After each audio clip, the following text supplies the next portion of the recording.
Eu vou reduzir um pouco a fala, porque eu tinha preparado alguns processos para a gente fazer algumas dinâmicas, etc. Mas por hoje ser jogo do Flamengo, etc., a gente vai precisar reduzir. E também porque eu não posso ir embora no horário de muito rush, né? De muita gente, situação recentemente, né? Meu nome é Agatha Power. Para quem não me conhece, eu queria explicar o significado desse nome, que vem de uma música que eu acho que vocês devem conhecer, que é Agatha Power, né? E esse Power, que é P-O-W-E-R, que significa força, que significa poder, eu trago para uma perspectiva brasileira e travestilizo para P-A-U-E-R,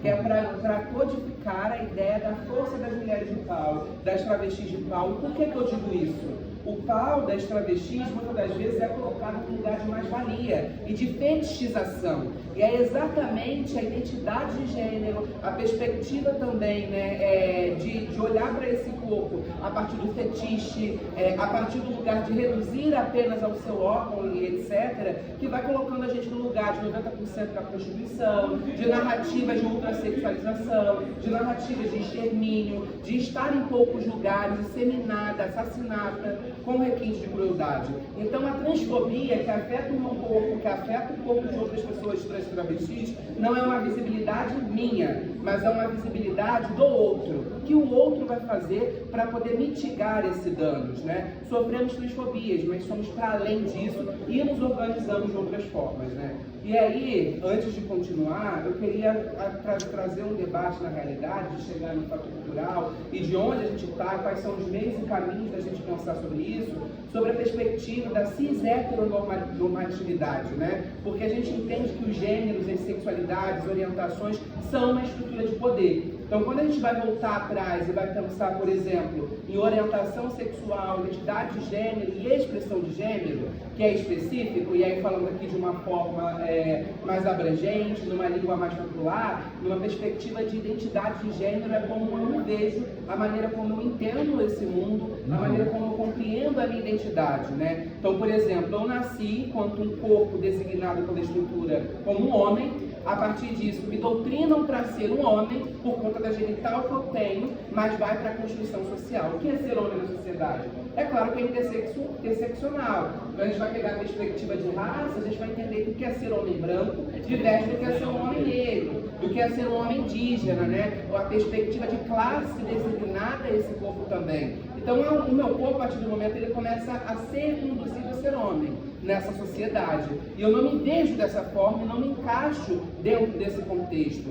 Quando eu começo a não me encaixar dentro disso, eu começo a me compreender enquanto uma identidade feminina, e na época não entendendo o que era a terminologia trans, o que era a terminologia travesti. Muito pelo contrário, as televisões, os meios audiovisuais retratam que ser um corpo trans ou LGBTQIA+, é pecaminoso, é um corpo, inclusive, colocado como pedófilo, é um corpo, exatamente, é um lugar de perigo. Né? Então eu começo a repensar esse lugar, que é me identificar enquanto uma mulher, trans e travesti. A partir do momento que a gente vê o que é a cisgeneridade, que também é outra identidade de gênero, não tem como só resumir a cisgeneridade por quem tem um órgão genital, a partir da construção social de que se coloca ser homem ou mulher, e concorda de se entender e performar o seu gênero nesse sentido. Aquele é um corpo cis, mas cis também, para além disso, é também sobre estrutura de poder, é sobre onde esse corpo está, como ele consegue o acesso, de que forma esse corpo, por exemplo, vive a cidade, tem direito à cidade. Porque a gente vai falar, por exemplo, das travestis, que na época da Operação Tarântula, de caça às travestis, elas eram caçadas pela polícia mesmo, e não podiam viver de noite, por exemplo, não podiam andar, apenas nem a prostituição. Quando a gente vai olhar, inclusive, para as ESTs, para o HIV, a perseguição de estigmatizar a população LGBTQIA+, mas, sobretudo, as mulheres trans e travestis, quando a gente pega lá com a Urias, que ela vai contar na navalha debaixo da língua, é exatamente do condomínio. E quando ela conta isso, é porque a navalha também é um instrumento de desobediência da sociedade, que quando olhou para os nossos corpos naquela época, queria massacrar, queria matar os nossos corpos, queria prender, levar para fazer, como é que era o nome? Lavar os cadáveres, os defuntos, Daniele. porque existia esse processo também, né? Então a gente tem um processo ali de segregação, discriminação, encarceramento em massa e assassinato com esse corpo. Para elas não pararem, para elas não passarem por essa narrativa, elas pegavam a navalha exatamente para se cortar, para que sangrasse, e a partir da discriminação, da sorofobia naquela época, que não se compreendia, as pessoas ficavam com medo, os policiais, de pegar e ser infectado, né? Então existe essa análise também da importância desse instrumento, né? A própria Brenda Lee, por exemplo, que foi uma das percursoras que movimentou o debate contra, inclusive, a discriminação de pessoas que vivem com HIV, né? ISTs a longo prazo, que fundou o Casarão, que é o Palácio das Princesas, que é uma casa de acolhimento às pessoas que vivem e às mulheres trans e travestis também em situação de vulnerabilidade, e que logo depois fez parceria com o órgão da Secretaria de Saúde de São Paulo. Inclusive é por conta dela que a gente tem vários programas hoje no governo que pensam a dignidade dessas corporeidades, que advém desde a Fiocruz, que advém de diversos outros espaços, isso é importante ser falado. Então, quando a gente vai falar sobre cisgeneridade, sobre pessoas trans e travestis, vai falar da identidade de gênero, não é apenas a terminologia se compreender, mas como que a construção social, as dinâmicas culturais, elas também interferem na nossa vivência. E aí, quando a gente vai pegar também a orientação sexual, a gente vai compreender ali o processo, e aí falando numa linguagem popular também, de que forma essa pessoa se relaciona, não só sexualmente, porque geralmente as pessoas tendem só a demarcar a orientação sexual a partir da relação sexual. Muito pelo contrário, a orientação sexual não é apenas a relação sexual, ela é afetiva, ela é romântica, né? Então é importante compreender isso, né? E aí, eu estou tentando aqui explicar, porque tem pessoas que já sabem disso, outras pessoas que não, só para a gente poder alinhar mesmo esse debate aqui antes de eu continuar. Que existem pessoas trans lésbicas, pessoas trans que são gays, pessoas... Porque é sobre entender a identidade de gênero desse corpo. Peguei, eu sou uma mulher trans. Logo, por exemplo, se eu gostar de você, se eu tiver orientação sexual designada afetivamente, sexualmente, a gostar de uma outra mulher, eu sou uma mulher translésbica, porque aí a gente vai compreender esse processo, né? Então é importante, antes da gente continuar, para equiparar aqui também o pensamento desse debate. E aí, todas essas constâncias, elas vão trazer o que a gente vai compreender de estrutura de poder. Assim como a gente vai falar do período da colonização, que foi um período utilizado, né, do genocídio da população negra em massa, a gente vai compreender também o processo de ciscolonização, o processo das famílias, os processos das construções de gêneros da sociedade, o processo de não compreender a própria não-binariedade, porque a não-binariedade tem influência direta da população indígena, tem influência direta da população tradicional. Então, é preciso compreender também a seriedade desse debate, a quebra do binário para além do que é construído dentro das redes, do que hoje as pessoas disseminam sobre isso, né? E quando eu falo de ciscolonização, não tem como não lembrar de Itibira, não tem como não lembrar de Chica-Manicongo, que foram dois corpos ali que sofreram homotransfobia, né? E é muito importante ser colocado Itibira enquanto indígena, que foi colocada dentro de um canhão para explodir. Então isso é importante compreender os níveis de violações e códigos. Assim como Chica-Manicongo, que era inclusive da realeza no Congo, né? Ela era da realeza, ela era traga do Congo para cá, para o Brasil, né? E quando ela chega aqui, é vendida a um sapateiro. Esse senhor, ela vivia subindo e descendo as ruas para poder fazer o trabalho dela. O senhor dela autorizava utilizar determinadas vestimentas.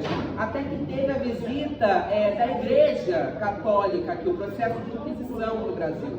E um dos senhores, né, um dos padres daqui, denunciaram ela para essa visita e disseram o que ela fazia, quem ela era. Logo, ela foi aplicada à prática de sodomia, que é exatamente pegar esse corpo como se ele não estivesse na prática, como se esse corpo não tivesse um lugar de ser conduzida mesmo à obediência do que é comumente dito pela Igreja Católica, né?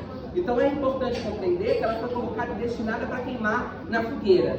Então a gente compreende, inclusive, que isso é algo que acontece até hoje. Roberta Silva, que foi uma travesti, que foi queimada viva por um adolescente de 16 anos. de Chica Monicongo a Roberta Silva, teve mais de 70% do seu corpo queimado. A gente vai compreender que a estrutura dos assassinatos de pessoas trans são com requinte de crueldade, por exemplo, desde a estrutura, desde esse poder. Quer ver como é que funciona o processo da cis-heteronormatividade, por exemplo? É quando a gente pega a estrutura da família.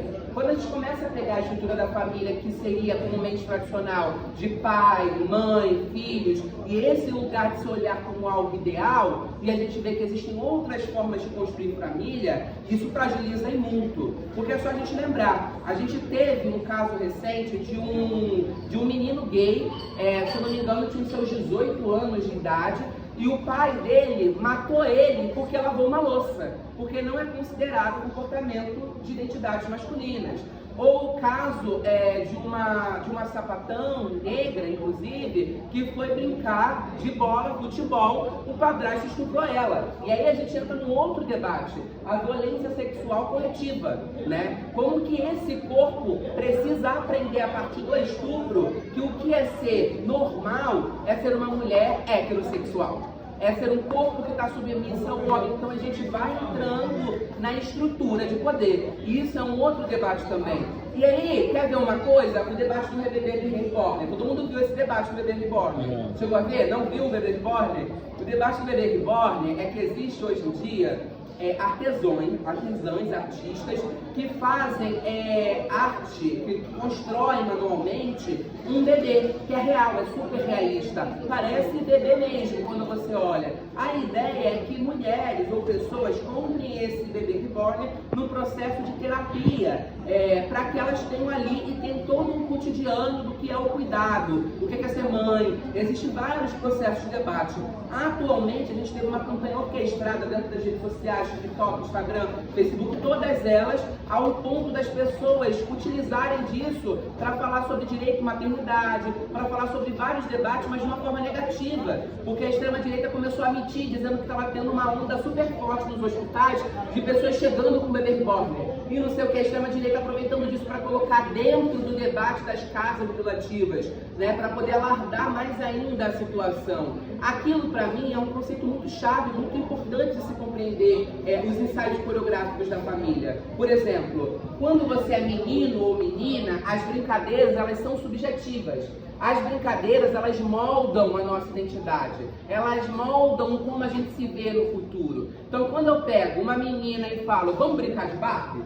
Vamos brincar ali de bonequinha, de brinquedo, essas questões assim, femininas? Essa criança, ela vai pegar uma Barbie, mas no sistema capitalista não basta só apenas a boneca. Nunca é só suficiente, porque essa boneca vem com casa, essa boneca vem com roupa. É isso, então você vai ensinando a ela o que é ser uma identidade feminina e como ela brinca ali dentro do rolê para que ela seja. Isso quando eu vou falar de identidades femininas brancas, né? Quando eu vou falar de identidades femininas negras, elas mesmas já estão vivendo isso naquela idade. Vai trabalhar com a sua mãe, vai realizar todo o processo do que é a classe e a raça e colocar aí nesse lugar. Quando eu vou pegar o menino, vai brincar com lugares de brincadeiras que muitas vezes são linkadas à agressividade. Isso também é uma estrutura de cis-heteronormatividade. Porque se eu não faço isso, qual é a impunidade que se coloca ao meu corpo, né? Então é importante compreender isso para entender em que momento a gente vive. E esse momento, gente, é muito importante que a gente está vivendo agora, um dos grandes retrocessos, inclusive, não só na política nacional, mas internacional, quando eu digo dos Estados Unidos como uma das grandes potências. A gente está indo aí para o processo de eleição. Estar aqui hoje, nesse lugar aqui de troca, que é feito a partir de um projeto que a Sol estava tocando, é compreender, por exemplo, que os projetos culturais, que a política de descontinuidade contra corpos trans LGBTQI+, é existente para acabar com a nossa base, para acabar com a nossa raiz, porque como que nós estaremos organizados no que vem? Quais são os meios da gente compreender, da gente trocar, da gente construir, da gente compreender, por exemplo, a Dani Balbi, que está fundando a Casa Chica Monicongo, na Lapa, que é um espaço muito importante, da Beni Brioli, que tem feito várias caravanas aí em Libera Meu Xixi, de pessoas LGBTQI+, que têm entrado desde a cultura ao espaço educacional, aos espaços institucionais, seja legislativo, executivo, judiciário, para a gente poder romper essa estrutura. E romper também está dentro da própria cultura. Quando eu vou pegar a Valen, que, por exemplo, é uma cantora, poeta do funk, que ela vai cantar, por exemplo, agora no funk tem uma faixa maravilhosa que fala sobre funk, ela está disputando o ideal da afetividade e sexualidade do corpo trans e travesti. Porque até nisso a gente é ignorada. A gente é ignorada de acessar esse lugar, mas a gente também é ignorada de não falar sobre isso, porque senão a gente só fala profanidade. Mas porque não humanizam a nossa condição. Quando eu vou pegar a Sol enquanto produtora social, quando eu vou pegar de Vista Arte, diversas outras pessoas que estão desenvolvendo e disputando a subjetividade brasileira, o que é ser um corpo permitido, a própria Bauru é um exemplo disso. A Bauru, ela pega e reforma o que é a família. A família não é mais esse molde. Nós estamos criando outros formatos de existir, outros formatos do que é ser família. Então eu ia fazer uma dinâmica com vocês, eu ia preparar algo muito mais sólido, mas eu reduzi para esse tempo, os 10 minutinhos mesmo de fala, 15, para a gente poder finalizar. Manda isso mesmo, vamos finalizar aqui. Pode.